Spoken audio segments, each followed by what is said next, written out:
Si usted tuviera una pintura original de Miguel Ángel o Van Gogh, ¿la exhibiría en las paredes de su sala u oficina? Una copia sí, pero probablemente un original lo tendría bien asegurado en la bóveda de algún banco, ¿verdad? Dios ha protegido la realidad del sexo porque es intrínsecamente hermoso. Dios no es negativo en cuanto a la virtud sexual de sus hijos. Más bien es muy positivo si es que lo sexual se lo maneja correctamente en el lugar apropiado y en la forma adecuada. Si usted tiene un hermoso césped en su jardín, mientras está ahí, no hay ningún problema. Pero recorte un trozo de césped y póngalo sobre la alfombra de su sala, e instantáneamente deja de ser hermoso, ¿verdad? ¿Por qué? Porque está fuera de lugar. No cumple la función para la cual fue sembrado y cultivado. ¿Lo entiende? Y como conclusión, sería sabio decir que muchas de estas cosas, si están fuera de lugar, se vuelven desagradables, incluyendo el sexo. Una cosa es libertad sexual y otra, completamente diferente, el libertinaje sexual. Es un inmenso placer darle la bienvenida una vez más a El Amor que Vale. Mi nombre es Irving Ravelo. Hoy, el Dr. Adrián Rogers presenta, en la voz del pastor Lenín de Llanón, la primera parte de Valorando la Fidelidad Matrimonial.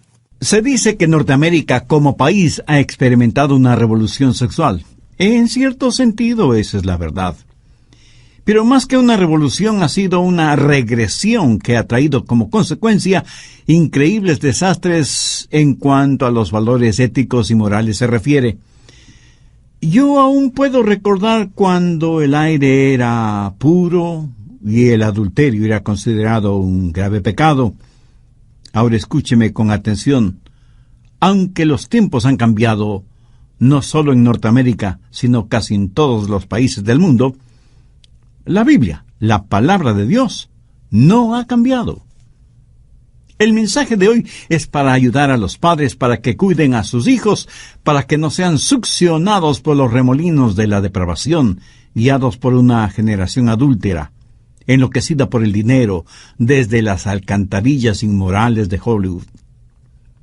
El mensaje que quiero compartir con usted ahora es serio, sobrio y necesario, valorando la fidelidad matrimonial. Tenga la bondad de buscar el capítulo 19 del Evangelio de Mateo, y comenzaremos a leer desde el verso 1. Aconteció que cuando Jesús terminó estas palabras, se alejó de Galilea y fue a las regiones de Judea al otro lado del Jordán. Y le siguieron grandes multitudes, y los sanó allí. Entonces vinieron a él los fariseos, tentándole y diciéndole: ¿es lícito al hombre repudiar a su mujer por cualquier causa? Él respondiendo les dijo: ¿no habéis leído que el que los hizo al principio, varón y hembra los hizo? De paso, permítame decir que Jesús creía no solo en que toda la creación era divina, sino también que creía en la separación de los sexos. Veamos ahora lo que Jesús dijo desde el verso 4. Él respondiendo les dijo: ¿no habéis leído que el que los hizo al principio, varón y hembra los hizo? Dijo: por esto el hombre dejará padre y madre y se unirá a su mujer y los dos serán una sola carne. Así que ya no son dos, sino una sola carne. Por tanto, lo que Dios juntó, no lo separe el hombre. Hay varias cosas que deseo que note al mirar la palabra de Dios para comprender bien el tema de atesorar la fidelidad conyugal. Primero, la provisión para la vida matrimonial. Al principio Dios los creó varón y hembra. Dios ordenó el matrimonio en el jardín del Edén. El matrimonio no está pasado de moda, ni está fuera del contexto, ni se ha desvanecido. El matrimonio no es como una lámpara de aceite ni como un antiguo carro Ford modelo T. El matrimonio no es algo obsoleto. Piense conmigo por un momento en la provisión que Dios hizo para el matrimonio. Es un plan divino de la creación. Note las palabras de Jesús en el verso 4. ¿No habéis leído que el que los hizo al principio, varón y hembra los hizo? El matrimonio es la primera institución ordenada por Dios. El matrimonio fue ordenado antes que las leyes y antes que la civilización misma. El matrimonio existió antes de que haya un gobierno y aún antes de que hubiera un sistema de adoración y de que existiera la iglesia. La primera institución creada por Dios fue el matrimonio. Y a pesar de los trágicos fracasos en el pasado y en nuestra propia generación, la esperanza, el deseo por el matrimonio, como que nace con cada generación, porque es algo dado por el Dios Todopoderoso. Es algo que Él ha puesto en el corazón y en las mentes y en la estructura social de los seres humanos. En la actualidad tenemos a modernos sociólogos que tratan de borrar esto. De hecho, uno de nuestros jóvenes estudiantes universitarios me entregó una información de un curso de sociología de la universidad en donde él estudia. Y esa información entregada por el profesor de sociología dice, entre otras barbaridades, lo siguiente: la familia es un producto de una determinada sociedad en un tiempo particular de la historia. Y así como la estructura social de la sociedad cambia, así también debe cambiar la forma o estructura de la familia y la función y rol que la familia desempeña en la sociedad. ¿Qué es lo que está diciendo ese pseudo profesor? Que la familia solo es un producto de la sociedad, de los tiempos o de la evolución. Pero, mi amigo, el matrimonio no se originó en algún caldo primordial o en algún pantano prehistórico de inmoralidad. El matrimonio fue ordenado por Dios mismo en el jardín del Edén, y Jesús dijo que lo que Dios juntó no lo separe el hombre. La máxima autoridad sobre el matrimonio es Dios, y no ninguna sociedad, por avanzada que se crea, ni ningún hombre, por muy sociólogo que sea. El matrimonio es, pues, el plan de Dios para el hombre y la mujer. ¿Cuál es la prioridad en el matrimonio? El matrimonio es supremo y está por encima de cualquier otro compromiso terrenal. Mire lo que dice el verso 5.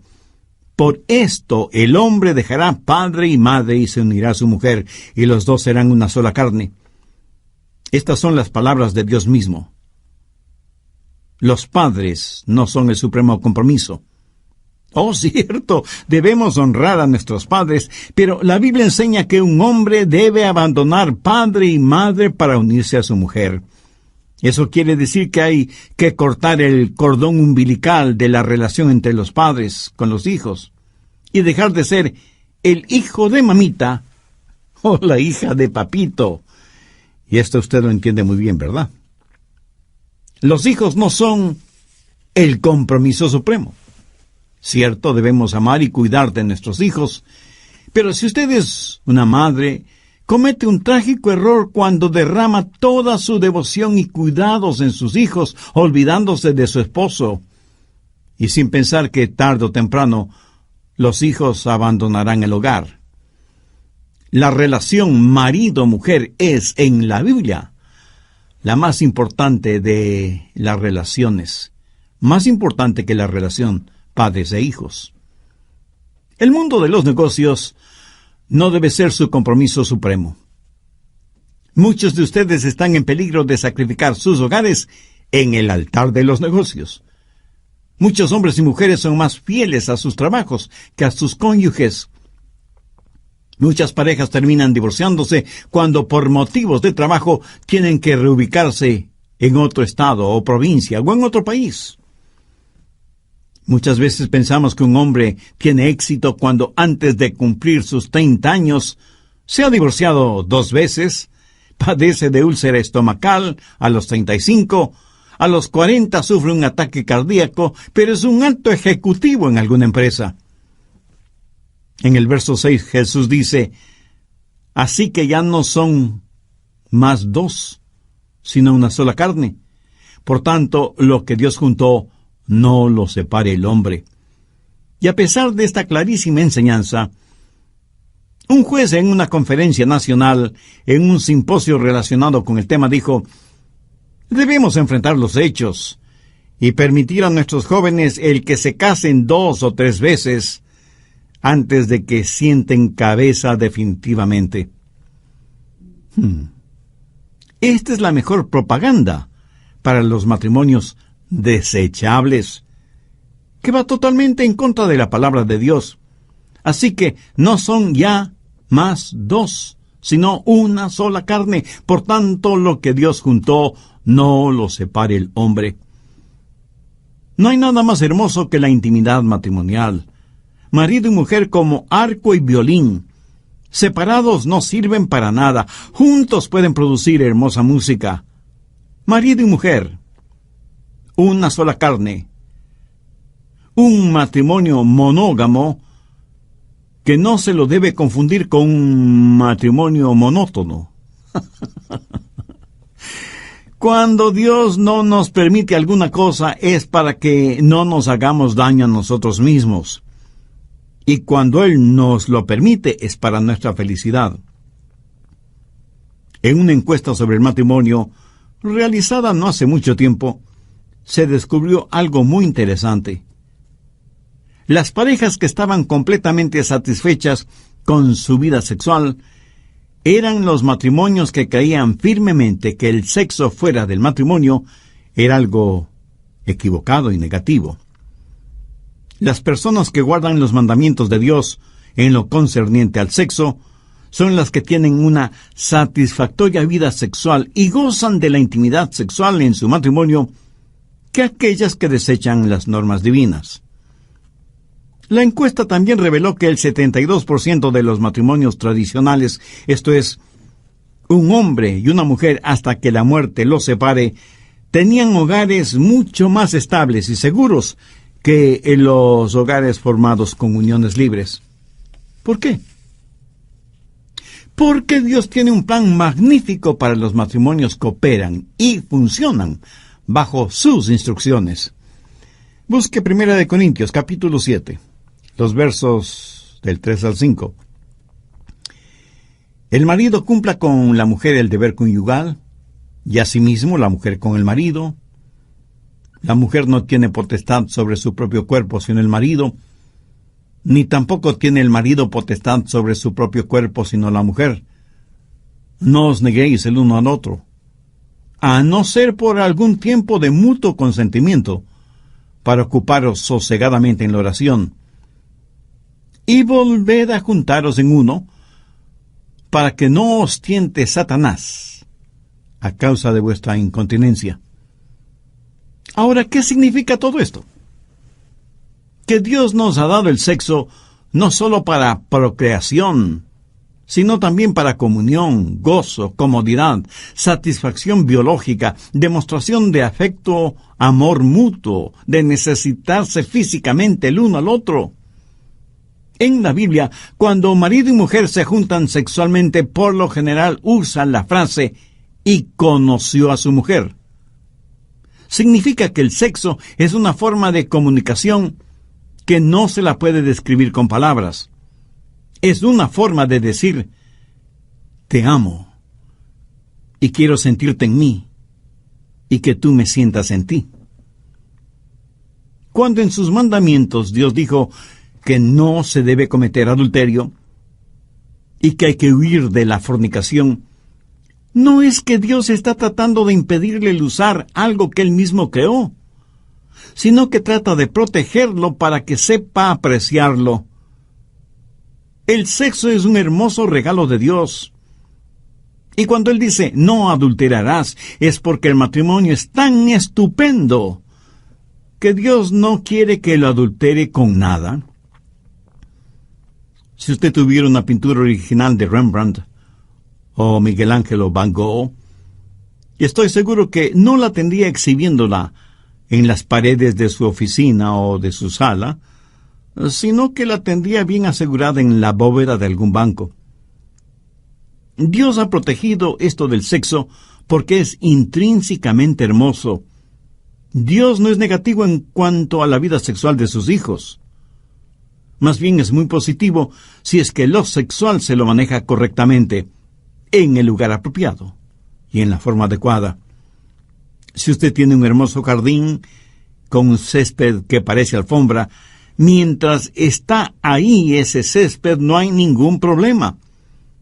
Pero recorte un trozo de césped y póngalo sobre la alfombra de su sala e instantáneamente deja de ser hermoso, ¿verdad? ¿Por qué? Pues porque está fuera de lugar. No cumple la función para la cual fue sembrado y cultivado. ¿Lo entiende? Y aunque un buen césped es una cosa agradable en el jardín, fuera de contexto se vuelve feo y desagradable. Bien, primero hemos visto la provisión para la vida matrimonial. Segundo, la contaminación de la vida matrimonial. Veamos Mateo 19, los versos del 7 al 9. Le dijeron: ¿por qué pues mandó Moisés dar carta de divorcio y repudiarla? Él les dijo: por la dureza de vuestro corazón. Moisés os permitió repudiar a vuestras mujeres, mas al principio no fue así. Y yo os digo que cualquiera que repudia a su mujer, salvo por causa de fornicación, y se casa con otra, adultera. Y el que se casa con la repudiada, adultera. ¿Qué es lo que el Señor está diciendo aquí? Que el adulterio es un pecado que contamina la vida matrimonial. Adulterar significa hacer algo impuro. Y Dios no quiere que usted vuelva impuro algo que Él creó para que sea puro y hermoso. Cuando un hombre o una mujer comete adulterio, ¿qué clase de pecado comete? Se lo diré. Pecan contra ellos mismos.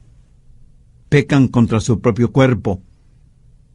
En 1 Corintios 6:18 la Biblia dice: huid de la fornicación. Cualquier otro pecado que el hombre cometa está fuera del cuerpo, mas el que fornica contra su propio cuerpo peca.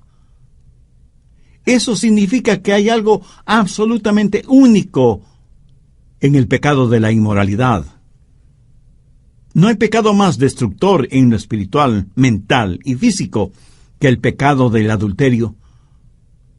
Si tuviéramos que hacer una lista de pecados por su gravedad, el adulterio tendría el carácter de único, porque es un pecado contra uno mismo. Un psicólogo de una famosa universidad norteamericana dijo que el 50% de los estudiantes universitarios sufren problemas psicológicos debido primordialmente a las relaciones inmorales que tienen. En nuestro mundo actual hay lo que con eufemismo se conoce como enfermedades sociales, que no son otra cosa que enfermedades causadas primordialmente por la vida inmoral. Y nos preguntamos, ¿qué se podrá hacer contra el SIDA o las otras enfermedades venéreas que existen? Pero nadie hace caso de la palabra de Dios, lo que Dios dice en su palabra. Nadie quiere obedecer lo que la Biblia dice al respecto. Pero todos hablan acerca de la práctica del sexo seguro. Lo paradójico es que Dios nunca vio el sexo como algo peligroso. El plan de Dios siempre incluyó el sexo sagrado, no el sexo seguro.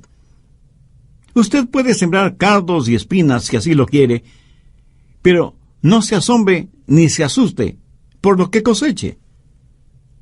Mucha gente pasa de lunes a sábado sembrando hierba mala y el domingo van a la iglesia a orar para que Dios les dé una buena cosecha de trigo o de maíz. En unos casos. En otros, muy pocos piden perdón a Dios por lo que han sembrado.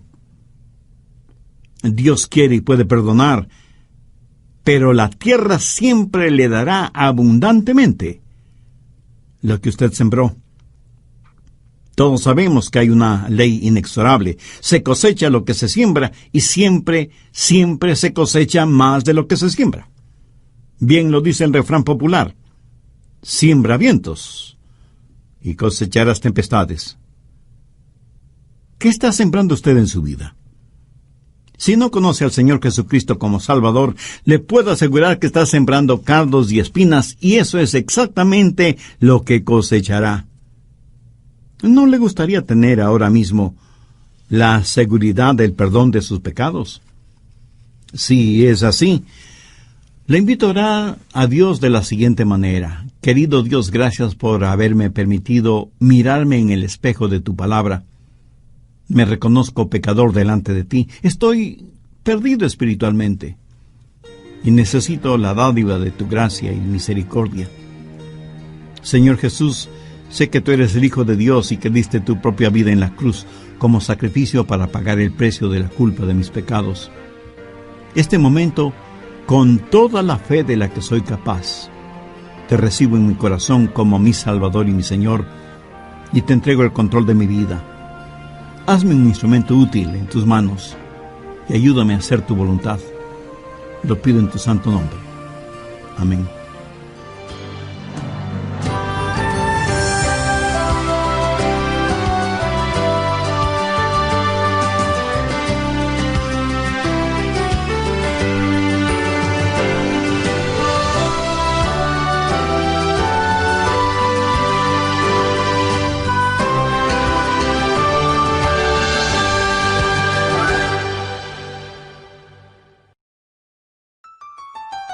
¿Qué es lo peor del adulterio?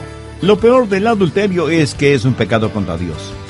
Es como poner nuestro puño cerrado frente al rostro de Dios. Cuando David cometió el pecado de adulterio, si bien es cierto que se arrepintió, escuche lo que dice en el Salmo 51:4: contra ti solo he pecado y he hecho lo malo delante de tus ojos. ¿Por qué dijo David eso? Porque Dios ya lo había dicho sin ningún titubeo en el libro del Éxodo: no cometerás adulterio. El adulterio muestra desprecio y falta de respeto hacia Dios. Este es un tema fuerte. Con todo, se debe predicar porque con una experiencia de adulterio, además de romper la ley de Dios, se quebranta el corazón de un Dios amoroso y santo. De lo que nadie debe tener dudas es que Él juzgará el pecado de adulterio. Hola, ¿qué tal? Les saluda Irving Ravelo. Hoy, en El Amor que Vale, el pastor Adrián Rogers, con su habitual honestidad, comparte verdades bíblicas, profundizando para ayudarle a crecer en su relación con el Señor Jesucristo. A continuación, el doctor Adrián Rogers, en la voz del pastor Lenín de Llanón, concluye su enseñanza, valorando la fidelidad matrimonial. Lord Byron, el famoso poeta inglés, fue un joven completamente mundano y su corta vida la vivió en depravación absoluta. Sin embargo, escribió lo siguiente: mis días son como una hoja amarillenta, las flores y los frutos de la vida han desaparecido y solo me quedan los gusanos de mi gangrena y mi propia aflicción. ¿Qué sucedió con él? Pues que creyó las mentiras de Satanás y se hundió en una vida completamente inmoral, en todo sentido. El adulterio es un pecado contra uno mismo, pero además es un pecado contra el hogar. Las inocentes vidas de los hijos son destrozadas por causa del adulterio. El hombre que adultera es como si les dijera a sus hijos: su madre no vale nada, y ustedes tampoco. Además, el honor no es tan importante como el placer, y mi propia satisfacción personal es más importante que su madre o ustedes. El matrimonio monógamo, un hombre para una mujer y una mujer para un hombre, fue instituido por Dios el Creador para la protección y el desarrollo y la realización de las más profundas necesidades psicológicas, físicas y espirituales de los seres humanos, y la fidelidad conyugal es el pegamento que mantiene la familia unida, y la familia es el núcleo de la sociedad. La familia fue establecida para proveer amor, cuidado físico, desarrollo social y espiritual de cada miembro del hogar. La fidelidad conyugal es lo que mantiene ese núcleo familiar unido. Ahora puede entender por qué Satanás ha apuntado toda su artillería infernal en contra de la familia por medio de la inmoralidad sexual. Pero no solo que el hombre o la mujer pecan contra ellos mismos y contra el hogar cuando adulteran, sino que también pecan contra la iglesia. Si usted es miembro de una iglesia cristiana evangélica y comete adulterio, está pecando contra todos los miembros de la iglesia, porque todos formamos el cuerpo del Señor, que es la iglesia. 1 Corintios 3, versos 16 y 17. ¿No sabéis que sois templos de Dios y que el Espíritu de Dios mora en vosotros. Si alguno destruye el templo de Dios, Dios le destruirá a él. ¿Qué es lo que está diciendo el apóstol? Que estamos en esto juntos. El contexto de este versículo habla de inmoralidad, y Pablo está argumentando cómo pueden cometer inmoralidades y pecar contra el cuerpo de Cristo. Escúcheme, el adulterio es también un pecado contra la nación, es un acto de alta traición y nos hace daño a todos. Proverbios 14:34 dice, la justicia engrandece a la nación, mas el pecado es afrenta de las naciones. Y en Deuteronomio 22:22 leemos, si fuere sorprendido alguno acostado con una mujer casada, con marido, ambos morirán, el hombre que se acostó con la mujer, y la mujer también. Así quitarás el mal de Israel. En el Antiguo Testamento y bajo la teocracia, el pecado del adulterio era castigado con la pena capital. Los culpables, hombres y mujeres, debían ser ejecutados. ¿Por qué? Para eliminar el mal, el pecado de Israel. Entre las cosas tontas o necias que muchas veces oímos, escuché la siguiente. Algunas personas dicen, ¿qué tiene que ver el carácter con la habilidad de liderar una nación? Mi amigo, el carácter tiene que ver con todo. Importa el carácter de una persona tanto y en cuanto pueda guiar una nación, o una empresa transnacional, o una iglesia. El adulterio no es adulterio si lo comete el presidente del país, pero sí lo es si lo comete el pastor de una iglesia. El adulterio es disculpable entre los ricos y famosos, pero es intolerable entre los pobres y menesterosos. ¿Qué es lo que nos está pasando? ¿Estamos todos locos? ¿O somos todos tan necios? Si usted sabe algo de historia, habrá notado que fue la inmoralidad la que provocó la caída de grandes imperios. Egipto, Babilonia, Grecia, Roma. Y cuando se escribe el epitafio de nuestra nación o nuestras naciones, a menos que nos arrepintamos, la inmoralidad generalizada será la que destruya nuestros países. Verá, el enemigo de nuestros hogares es el enemigo de nuestra nación. ¿Por qué? Porque la gente que trata lo sexual muy a la ligera, tratará a las otras personas también muy a la ligera. Y así no puede subsistir una sociedad, no puede haber gobierno sin entendimiento y mutuo respeto. Pero lo peor del adulterio es que es un pecado contra Dios. Es como poner nuestro puño cerrado frente al rostro de Dios. Cuando David cometió el pecado de adulterio, si bien es cierto que se arrepintió, escuche lo que dice en el Salmo 51:4. Contra ti solo he pecado y he hecho lo malo delante de tus ojos. ¿Por qué dijo David esto? Porque Dios ya había dicho sin ningún titubeo en el libro de Éxodo, no cometerás adulterio. El adulterio muestra desprecio y falta de respeto hacia Dios. Cuando usted adultera, no solo que rompe la ley de Dios, sino que quebrante el corazón de Dios. Porque Dios es un Dios amoroso y santo. Usted puede tener la absoluta certeza de que Dios juzgará su pecado de adulterio.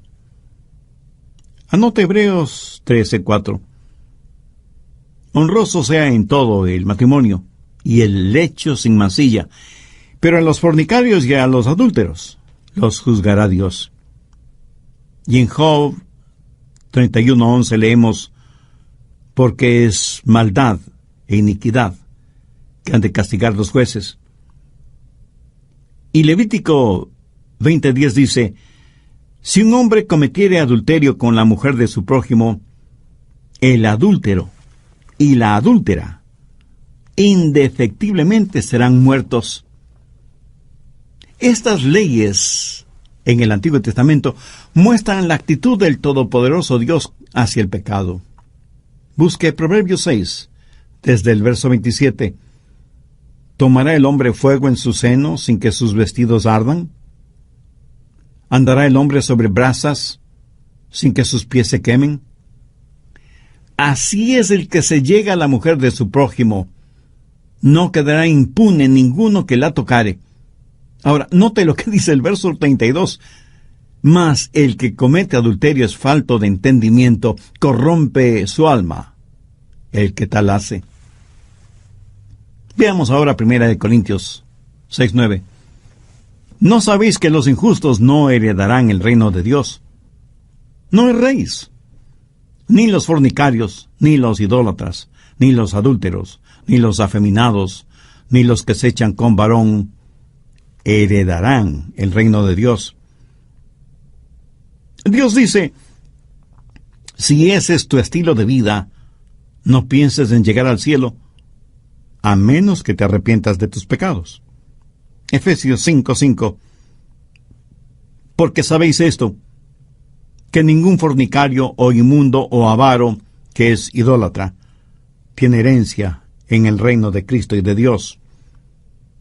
Apocalipsis 21:8. Pero los cobardes e incrédulos, los abominables y homicidas, los fornicarios y hechiceros, los idólatras y todos los mentirosos tendrán su parte en el lago que arde con fuego y azufre, que es la muerte segunda. Si usted vive en adulterio y no le pasa absolutamente nada, no es porque Dios esté aprobando su pecado, sino porque usted todavía no ha sido juzgado. Busque Romanos 2:5. Pero por tu dureza y por tu corazón no arrepentido, atesoras para ti mismo ira para el día de la ira y de la revelación del justo juicio de Dios. El día de la ira de Dios todavía no ha llegado, pero llegará, se lo aseguro, ese día llegará.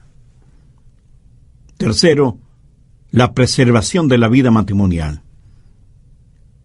Dios nos ha dado un plan absolutamente claro. Mateo 19, los versos 4 y 5.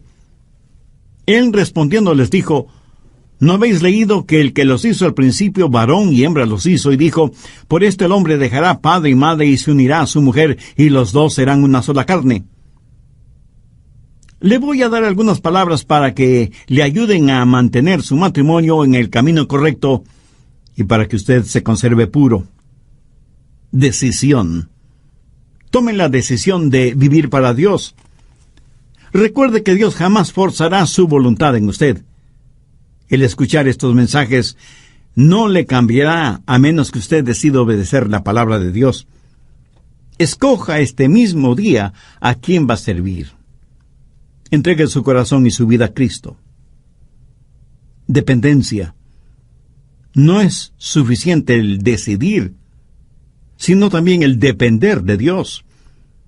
Porque usted en usted mismo no tiene la fortaleza espiritual para hacerlo, y Dios quiere ayudarle si usted depende, confía en Él.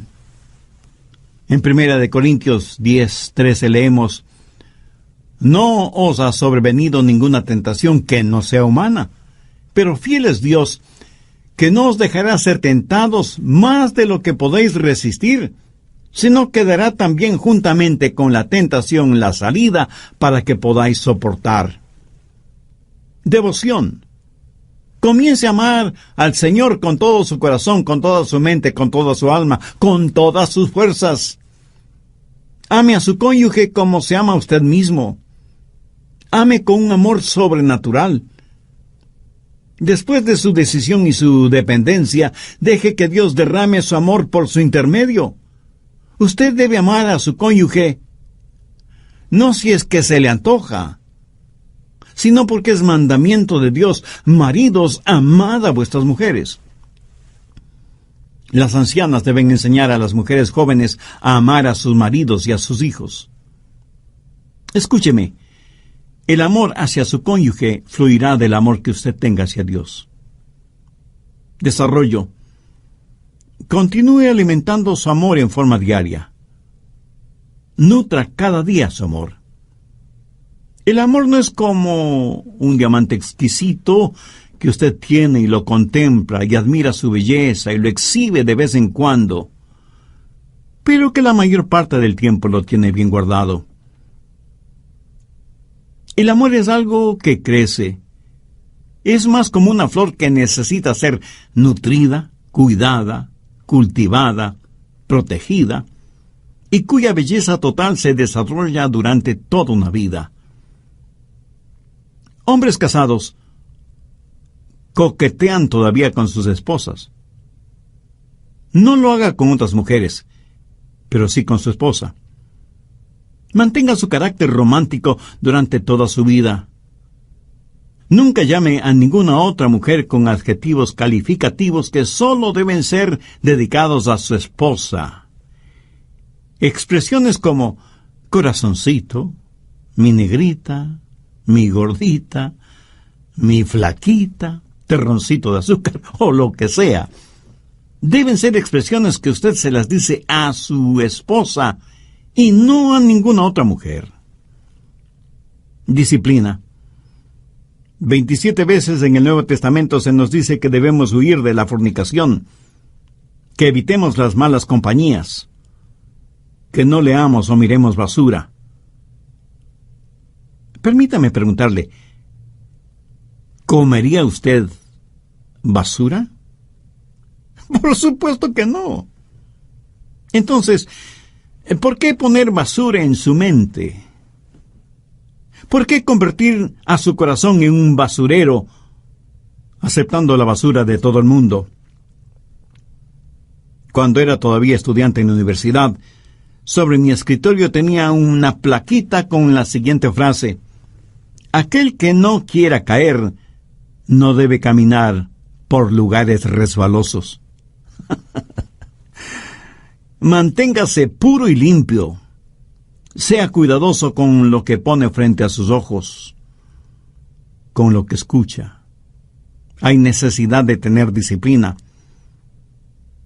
Por lo general, cuando una persona es disciplinada en las diferentes áreas de su vida cotidiana, le es mucho más fácil el ser disciplinada también en su vida sexual. Determinación. Quiero decir, decídase de una vez por todas. Escuche lo que dijo Job. Hice un pacto con mis ojos. ¿Cómo pues había yo de mirar una virgen?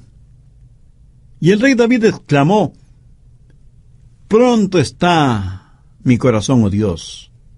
Mi corazón está dispuesto. Determine en su corazón y en su mente de una vez por todas tener una vida sexualmente pura. Cuando ha tomado esa determinación, no tiene que batallar cuando está solo en una habitación de hotel acerca de lo que va a mirar en la televisión. ¿Por qué? Porque usted de antemano ya ha tomado una determinación y, por así decirlo, esa gran decisión que hizo le ayudará en un sinnúmero de decisiones pequeñas. Pero no lo podrá hacer si antes no ha tomado una determinación. Pronto está mi corazón, oh Dios. Mi corazón está dispuesto. Y le puedo asegurar que bien vale la pena hacer esto. Tal vez algunos de quienes están escuchando este programa me digan: el pastor Rogers hubiera deseado escuchar este mensaje unos cuantos años atrás. Mis amigos, recuerden que Dios es un Dios de gracia, es un Dios de perdón.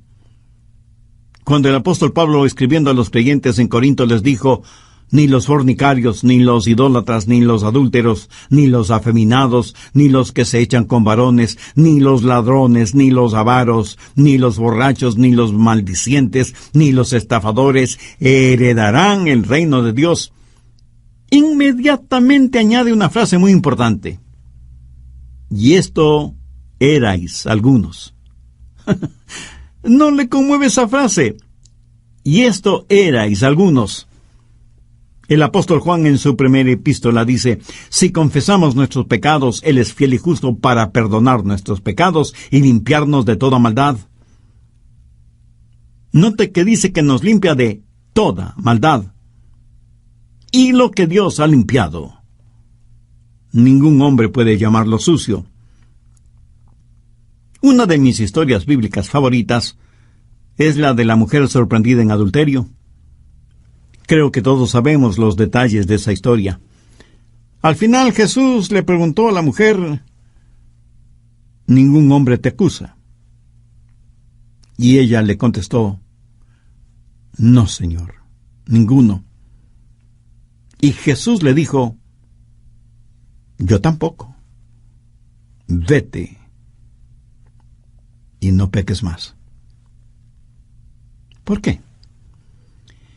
Porque no envió Dios a su Hijo al mundo para condenar al mundo, sino para que el mundo sea salvo por él. Dios es un Dios de las segundas oportunidades.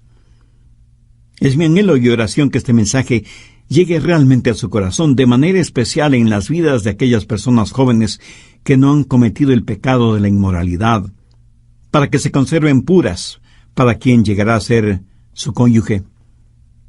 Es mi deseo que Dios ayude a quienes ya están casados para que permanezcan mutuamente fieles, y que aquellas personas que saben necesitan ser perdonadas y restauradas hagan una decisión por Cristo ahora mismo. Si ese es el deseo de su corazón, le invito a que ore conmigo una sencilla oración. Eterno y todopoderoso Dios, desde el fondo del abismo de mis pecados elevo mi voz hacia ti para implorar tu gracia, misericordia, porque necesito ser perdonado y rescatado. Señor Jesús, tú entregaste en la cruz del Calvario tu preciosa vida para pagar el precio de las culpas de mi pecado. Te agradezco profundamente el que me ames de esa manera. Por eso quiero invitarte a que vengas a morar en mi corazón ahora mismo y seas mi Salvador y mi Señor. Te entrego el control total de mi vida y te ruego me ayudes a ser la clase de persona que tú quieres que sea. Dame la fuerza para nunca avergonzarme de ti o de tu palabra. Y úsame como instrumento útil en tus manos. Lo pido en tu santo nombre. Amén.